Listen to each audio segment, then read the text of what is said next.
Awakening with Brahma Kumaris. नमस्कार and a very warm welcome to awakening with Brahma Kumaris. ओम शांति। आपको याद होगा कि पिछली बार हमने बात की थी टेंशन की, कि किस तरह से इनर स्टेबिलिटी बहुत ज़रूरी हो जाती है जब कोई भी सिचुएशन आती है। बहुत बार हम बात तो करते हैं कि हमें सब कुछ समझ में आ गया है, अब कोई भी सिचुएशन आएगी हम उसे फेस कर सकते हैं, लेकिन देखा ये जाता है कि जैसे ही कोई भी छोटी से छोटी प्रॉब्लम या सिचुएशन सामने आती है हम फिर बिखर जाते हैं, फिर समझ नहीं आता कि सामना कैसे करें। ऐसे में आज इस कड़ी में यही जानने का प्रयास करें कि किस तरह से विपरीत जब हमारे सामने स्थितियां हों उनमें भी अपनी जो इनर स्टेबिलिटी है उसे कायम रख सके। और इस पर बातचीत करने के लिए हमारा सौभाग्य, हमारे साथ बहुत सीनियर ब्रह्मा कुमारी सिस्टर आशा हमारे साथ इस वक्त हैं, जो कि पिछले 50 वर्षों से इस ईश्वरीय विश्वविद्यालय के साथ जुड़ी हैं और दिल्ली में लगभग 35 वर्षों से है। तो चलिए उनके अनुभव का लाभ उठाते हैं और उनका स्वागत करते हैं। आशा बहन, आपका बहुत बहुत स्वागत। Thank you. ओम शांति। आपने हमें बताया था कि टेंशन जो है वो अच्छी नहीं है, और जब सिचुएशन हमें लगता है कि हमसे ज़्यादा पावरफुल है तब हम घबरा जाते हैं, टेंशन में आ जाते हैं। और सबसे बड़ी बात यही होती है दीदी कि जब सिचुएशन ऐसी आ जाती है जो हमें लगता है हमारे बस के बाहर है तो हम बिखर भी जाते हैं, उसी टेंशन में वो बिखरावट आ जाती है। क्या करें कि जिस इनर स्टेबिलिटी को हम तलाश रहे हैं, जिसका हम कई बार दम भी भरते हैं कि अब हमें समझ में आ रही है, वो कायम रख सकें। इनर स्टेबिलिटी एक बहुत बहुमूल्य चीज़ है और इसके होने से हमें क्या क्या लाभ हैं उसे हम जानते हैं। बिल्कुल। इसलिए इसका खोना हमारे लिए बहुत दर्दनाक है। लेकिन अब जैसा समय चल रहा है, इसको हम कहें इनसिक्योरिटी का समय है, अनसर्टेनिटीज का समय है, भय का समय है, डरे हुए हैं सब लोग, पता ही नहीं कि क्या होने वाला है। आप प्लान चाहे जो मर्जी कर लें, लेकिन आपका प्लान चल पाएगा या नहीं चल पाएगा उसके लिए भी आप निश्चित नहीं हैं, श्योर नहीं हैं। ऐसी सब बातें, ये भी मैं आपको बता दूं, ये बढ़ने ही वाली हैं, घटने वाली नहीं है। इसलिए हमें क्या करना है, जो मैं कर सकती हूँ उस पर मुझे अटेंशन देना है। अब हम परिस्थिति से तो सामना नहीं कर सकते, हम प्रकृति से सामना नहीं कर सकते। सुनामी आई, हम क्या कर सकते, किसके कंट्रोल में है? कितने अच्छे लोग वहां बीच पर थे, एंजॉय कर रहे थे, अचानक कई बातें होंगी। लेकिन उस अचानक के पेपर के लिए मैं कैसे तैयार रहूं, ये इम्पोर्टेंट बात है। इसको हम कहते हैं एवर रेडी रहना। तो पहली बात तो मैं ये समझती हूँ कि हमें जो भी सिचुएशन है उसे एक्सेप्ट करना पड़ेगा, और जब हम उसे एक्सेप्ट कर लेते हैं तब हम उसका सामना करने के लिए मेंटली प्रिपेयर्ड हो जाते हैं। तो पहले तो आपका मन स्वीकार करे ना कि मैंने इसका सामना करना है। बिल्कुल। कई बार क्या होता है, सिचुएशन आ भी गई होती है तो हम आंख बंद करके बैठ जाते हैं कबूतर की तरह, हमने बिल्ली देखी नहीं लेकिन बिल्ली छोड़ती तो नहीं। इसी तरीके से सिचुएशन तो फिर हावी हो जाती है, और कई बार हमें वार्निंग्स मिलती भी हैं, उनको भी हम अवॉइड कर जाते हैं। तो सिचुएशन को एक तो एक्सेप्ट करना कि वास्तविकता है, रियलिटी है, और दूसरा स्टेप ये है कि सिचुएशन में हम इन्वॉल्व ना हो जाए। आप अगर बचपन को याद करें, हम लोग एक खेल खेला करते थे जिसमें 9 बिंदु होते थे जिनको हमें जोड़ना होता था, और कहा जाता था एक ही लकीर से इनको जोड़ना है, पेन उठाए बिना। पेन उठेगा नहीं जी। उसका तरीका क्या होता था कि उन 9 बिंदुओं से बाहर हमें जाना होता था, और बाहर जाकर के फिर जब हम जोड़ते थे ना तो सारे 9 बिंदु एक ही लाइन से जुड़ जाते थे। इसी तरीके से जब किसी बात में हम उलझे हुए होते हैं ना, तो हम उस परिस्थिति को, घटना को, बात को अच्छी तरीके से न देख पाते हैं न समझ पाते हैं। तो बाबा ने हमें बहुत सुंदर एक विधि बताई है जो अपनी भारतीय संस्कृति में भी है, और वो है साक्षी दृष्टा। आप कोई बात होती है दूसरे के ऊपर घट रही है, आप उसे ऑब्जर्व करके डिसीजन कितना बढ़िया देते हैं, भाई ऐसे नहीं ऐसे कर लो ऐसे। जब वो चीज़ स्वयं पर आती है तो हम परेशान हो जाते हैं। तो साक्षी दृष्टा होकर के जब हम परिस्थिति को देखेंगे तो हम उसको राइट रूप से असेस कर सकेंगे, एडजस्ट कर सकेंगे, और फिर हम उसका रिस्पॉन्स भी तैयार कर सकें। लेकिन यही दीदी बहुत से लोगों के साथ ये जुड़ा होता है, क्योंकि हम इमोशनली इतने जुड़े हुए होते हैं।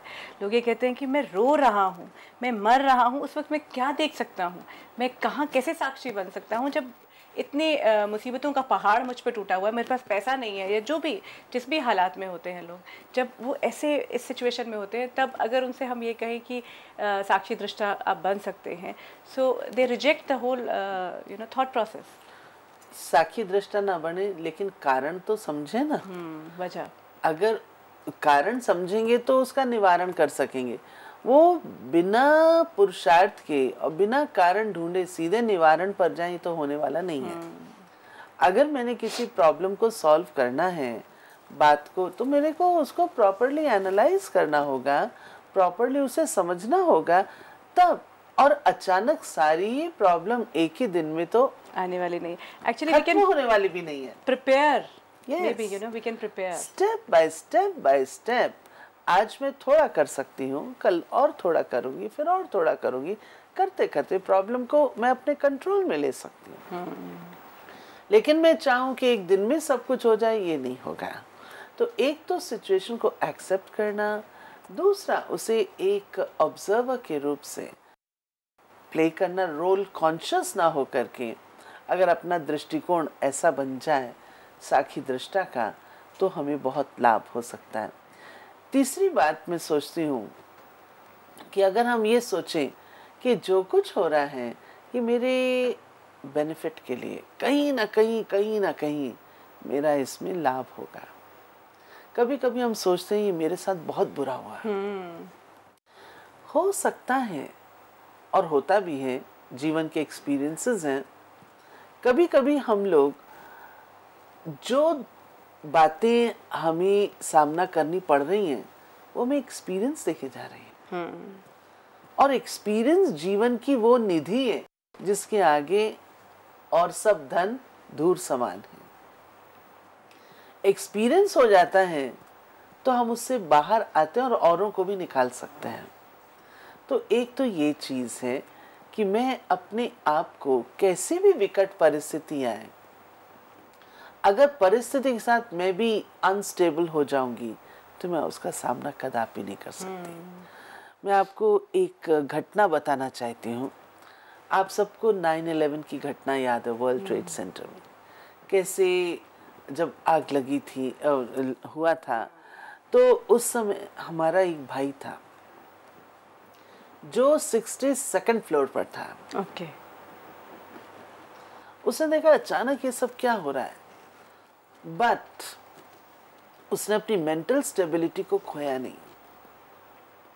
सब तरफ देखा, लोग दौड़ रहे हैं, भाग रहे हैं, कहीं पर गेट से जाके वापस आ रहे हैं, बहुत कुछ, परंतु उसने अपने आप को कंपोज्ड रखा।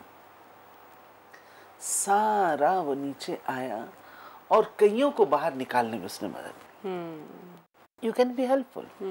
और अगर पैनिकी हो जाएंगे then we destroy ourselves, we destroy others also. तो एक तो ये चीज़ है। ऐसे थोड़े समय पहले मैं श्रीलंका में थी, तो वहाँ पर जो अपने भाई बहन क्लास में आते हैं उनमें से एक फैमिली थी जिसने अपना एक्सपीरियंस सुनाया कि जिस समय सुनामी आई उस समय वो वहाँ पर मौजूद थे, और कैसी क्या कहूँ विडंबना कि अपनी बेटी को, जिसकी नई नई शादी हुई थी, उसको वो सी ऑफ करने गए हुए थे और पिकनिक के रूप से बीच पर थे। अचानक सुनामी आई, सब इधर उधर हो गए। लेकिन इस महिला ने अपनी जो मानसिक एकाग्रता है उसे खत्म नहीं किया। वो सुनामी की लहरों में थी और वो लहरों ने जाकर के उसको ऐसे स्थान पे खड़ा कर दिया जहाँ वो होटल जहाँ ठहरी हुई थी उसकी खिड़की की सलाखों को पकड़ करके वो खड़ी हो गई। लटक रही थी, इतना ऊपर पहुंच गई, लटकी रही शायद 2 घंटा, कितना समय पूरा एग्जैक्टली मुझे याद नहीं, खड़ी रही। और उसके बाद जब थोड़ा थोड़ा पानी रिसीट हुआ, वो गई, देखा, बहुत कुछ लंबी कहानी है, लेकिन वो स्वयं को भी बचा पाए और उसके साथ कुछ अपने सदस्य थे उनको भी। तो एक अपनी जो मानसिक स्थिरता है, अगर हम इसको बना करके रखते हैं, कैसे भी स्थिति आए, परिस्थिति आए, वो तो चली जाएगी, सदा के लिए तो नहीं आई है ना। बात आई है जाने के लिए, लेकिन बात बैठ नहीं जाती है, हम उसे अपने मन में बिठा लेते हैं, बार बार रीलिव करते जाते हैं, जीते जाते हैं। निकल भी गई एक बार तो फिर जीते रहेंगे उस चीज। और उसको जो रिपीट करते हैं ना, तो रिपीट करते करते फिर हम उसके स्वरूप बन जाते हैं, और स्वरूप बनने के कारण जो मुझे एक्ट करना चाहिए वो मैं नहीं कर पाती हूँ। तो ये एक बहुत इम्पोर्टेंट बात कि मैं अपने आप को उस समय स्थिर रख सकूं, उसके लिए मैं एक साक्षी दृष्टा का स्वरूप हूँ। और साथ ही साथ अगर मैं अपने आप को सोल कॉन्शियस स्टेज पे रखती हूँ, सोल कॉन्शियस, जब हमें पता है आत्मा अजर अमर अविनाशी है, संसार की कोई भी चीज आत्मा का नाश कर नहीं सकती। अगर कुछ नाश होना ही है तो उन्हीं सब बातों का जिनको मैंने अपना समझ रखा है, जो मेरे नहीं है, मेरे नहीं है, लेकिन हमने उन्हें अपना समझ रखा, वही चीजें तो जाएंगी ना जो विनाशी हैं, संसार से ली और संसार को ही वापस होनी ही है, आज नहीं तो कल। तो मैं किस बात से भयभीत हूँ, किस बात से मैं डरूं? तो सोल कॉन्शियस होने से हमारी मन और बुद्धि की एकाग्रता बनी रहती है। एकाग्र होने कारण हम स्थिर भी होते हैं, और स्थिरता से जो परिस्थिति का सामना करने में हमें 2 प्रमुख शक्तियों की आवश्यकता होती है। एक है परखने की शक्ति, और दूसरी है निर्णय की शक्ति। परख आप तब सकते हैं जबकि आप स्वयं स्थिर हैं, ठीक है ना? नहीं तो आप चीज को ठीक से असेस नहीं कर पाएंगे, कितनी प्रॉब्लम है वो भी आप समझ नहीं पाएंगे। इसलिए पारखी बुद्धि होने के लिए मेरे को अनिवार्य है कि मैं सोल कॉन्शियस स्टेज में। आई थिंक कई बार क्या होता है कि सिचुएशन इतनी ग्रेव होती नहीं है जितनी शुरू में लगती है। So if we are able to assess it कि कितनी हानि हुई है, हाँ। तो सही तरह से, तो वो उतना डीप नहीं जाता है इफेक्ट, नहीं तो हम इतना डीप इफेक्ट ले लेते हैं। हाँ, हम सोचते हैं बस इस जीवन का ही खत्म हो गया सब कुछ, जीवन ही खत्म हो गया, ऐसे थोड़ी है। तो उससे हम लोग बहुत, एक्चुअली ये सब बातें तब है तो हम अपने आप को बहुत शॉर्ट डिस्टेंस का, बहुत शॉर्ट साइटेडनेस इसको मैं कहूँगी, बहुत जैसे कि हमारी डेप्थ है ही नहीं, ब्रॉड माइंडेडनेस और जीवन के अंदर डेप्थ है ही नहीं। It is not the end of the whole thing, just in the passing it is happening. हम उससे और ऊपर ना, बीरबल की कहानी याद करिए, वो छोटी एक रेखा खींची, उसको छोटा करने की विधि क्या है? एक बड़ी रेखा खींच दो, अपने आप को थोड़ा बड़ा करने तो परिस्थिति कुछ में। हमारे यहाँ एक बात कही जाती है कि जब आप एरोप्लेन में जाते हैं, नीचे कितने बड़े बड़े ट्रक्स हैं, कितनी, वो आपको क्या नज़र आते हैं? छोटे छोटे। अगर मैं अपनी स्थिति को ऊंचा ले जाऊं तो मुझे ये सब परिस्थिति जो बहुत छोटी नजर आएगी। लेकिन अगर उसी लेवल पे रहूं तो मुझे लगे तो मेरे लिए खतरे की चीज है। तो एक तो असेस करने के लिए परखने की शक्ति चाहिए, दूसरा परखने के पश्चात डिसीजन मेकिंग चाहिए कि यहाँ क्या करना चाहिए, निर्णय। और निर्णय भी मेरा राइट होना चाहिए और निर्णय भी क्विक होना चाहिए। Delay of justice is injustice. तो ये दोनों शक्तियां वो भी मेरी तब संभव हैं जबकि मैं अपनी स्थिति में स्थित हूँ। और हमें ये बात भूलनी नहीं चाहिए कि विकट परिस्थितियां जब आती हैं, जो हिडन हैंड परमात्मा का है, क्या वो हमें नहीं बचाएगा? रचयिता तो वो है ना, क्या वो मुझे इंस्पायर नहीं करेगा? लेकिन मैं अल्लाह तो करूं। एक बार ऐसी दुर्घटना कहीं हुई थी तो बहन ने कंप्लेन की कि भाई परमात्मा ने मुझे मदद क्यों नहीं की। उसको आंसर मिला कि परमात्मा तो तुम्हें मदद कर रहा था, लेकिन तुम्हारा रिसीविंग सेट ही कहाँ ठीक था। तो हमारा रिसीविंग सेट ठीक है या नहीं, मैंने अपने आप को इतना अगर उलझा करके रखा हुआ है, तो परमात्मा अगर मुझे इंस्पिरेशन दे भी रहे हैं, मैं उस पावर को कैच कैसे करूं? वही फ्लैश ऑफ विजडम अगर उस वक्त आता है तो that actually will come only अगर यहाँ पे क्लैरिटी। यस, इसको हम लोग कहते हैं touching power and catching power.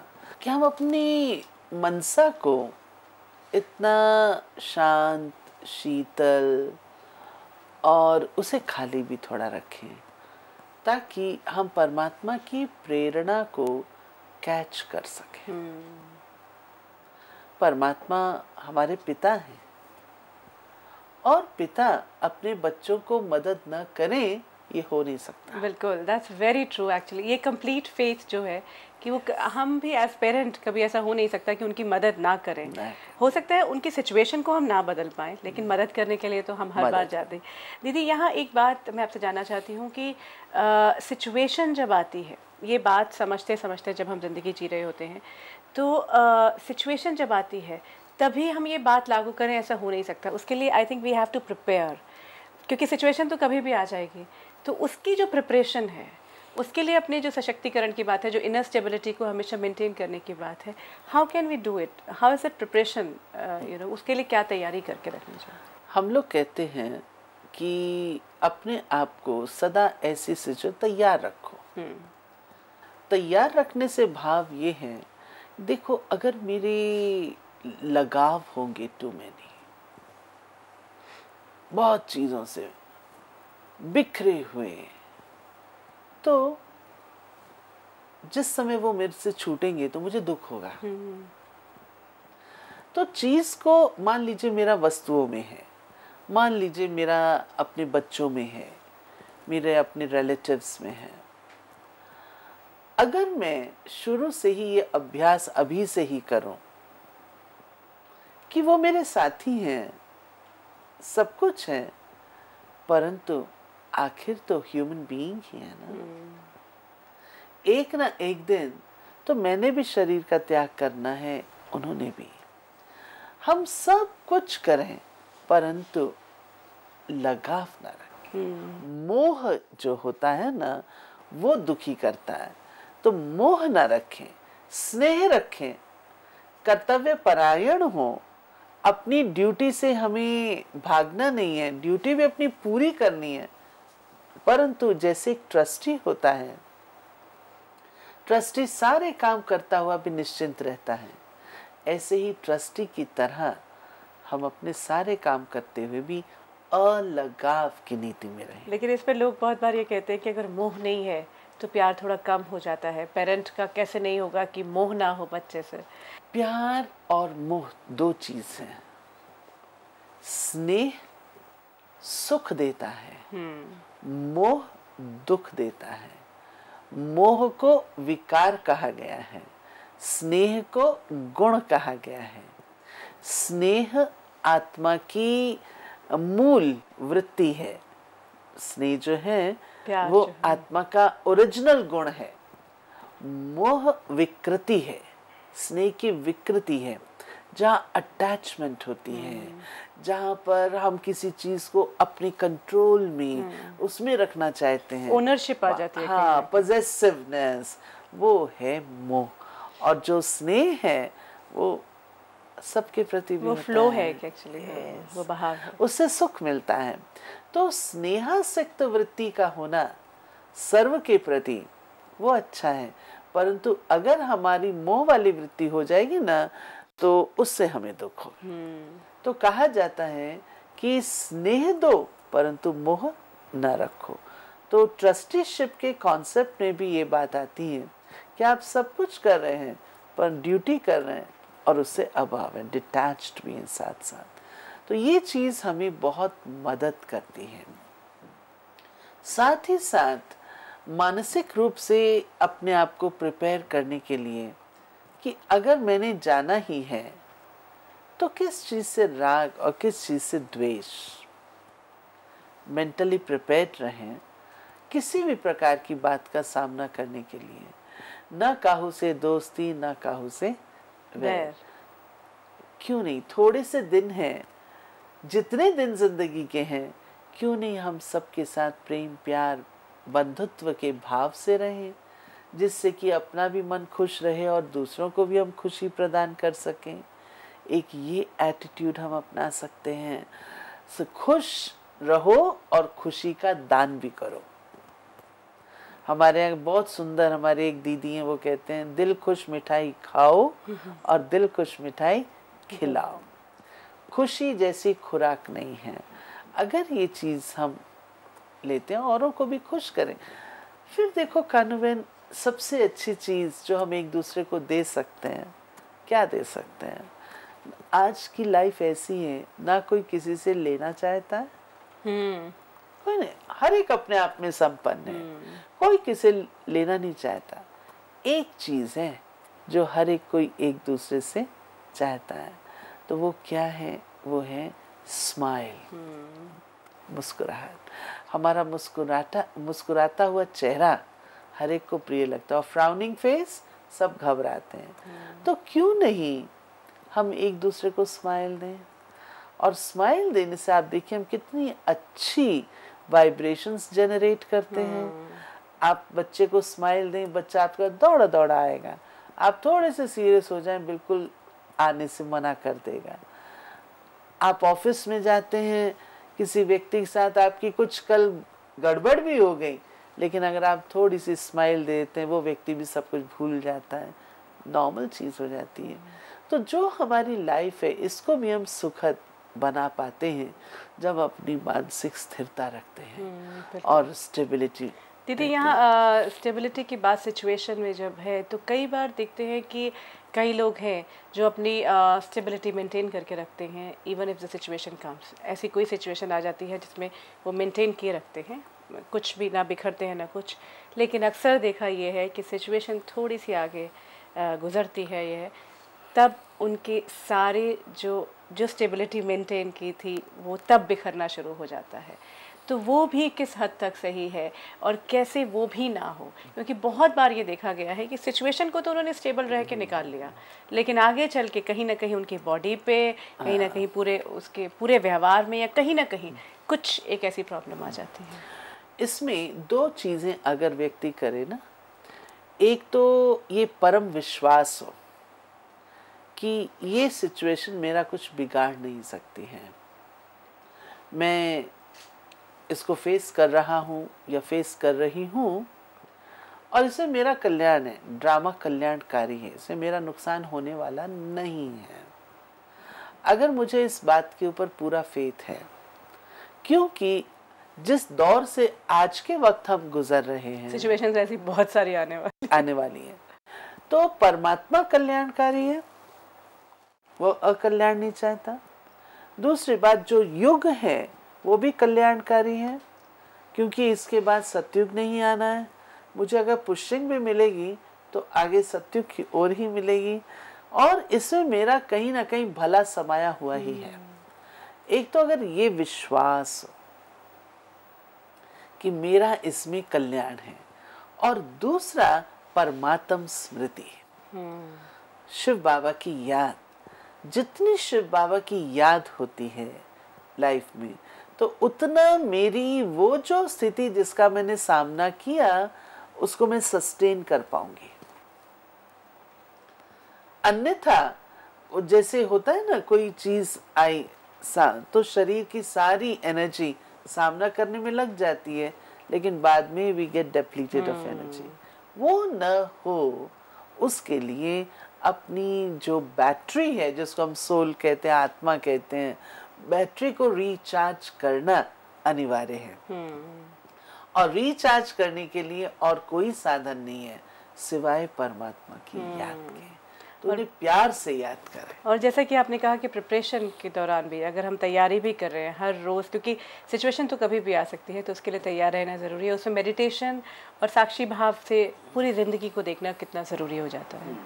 ये आवश्यक, मेडिटेशन, साक्षी दृष्टा, प्लस उसके साथ अपने प्रति पॉजिटिव एटीट्यूड, परिस्थिति के प्रति, और ये बेनिफिशियल है मेरे लिए। और साथ साथ मैं अपने मन को इतना तो खोल के रखूं जो मैं परमात्मा की प्रेरणा को कैच कर सकूं। बिल्कुल, उसके हर सिग्नल को लेने को तैयार हो। हमारी ट्यूनिंग ऐसी होनी चाहिए। दीदी, आज आपसे बहुत अच्छी बातचीत रही। और ऐसी परिस्थितियां ज़िंदगी में आती ही रहती हैं, हम में से हर कोई दो चार होता ही है उनसे, लेकिन जब आती हैं तब हमारा असली टेस्ट होता है कि हम कितने स्थिर रह पाते हैं। आज आपके साथ बातचीत हुई, बहुत बहुत धन्यवाद। ओम शांति। Thank you. कोई बात है, कोई ऐसा सवाल है जो आपके पास है, जो आप हमारे साथ शेयर करना चाहते हैं, आपका हम स्वागत करते हैं। आप हमें ईमेल कर सकते हैं या फिर फ़ोन पर भी संपर्क कर सकते हैं। If you wish to discuss your problem or have a question to ask or want to know your nearest Raj Yoga Meditation Center, call us on 099 99 744 555. Awakening with Brahma Kumaris का ये सफ़र यूं ही चलता रहेगा। आने वाली कड़ियों में फिर मुलाकात होगी। अब दीजिए इजाज़त। Om Shanti. Om Shanti. I'm a peaceful soul. Om Shanti.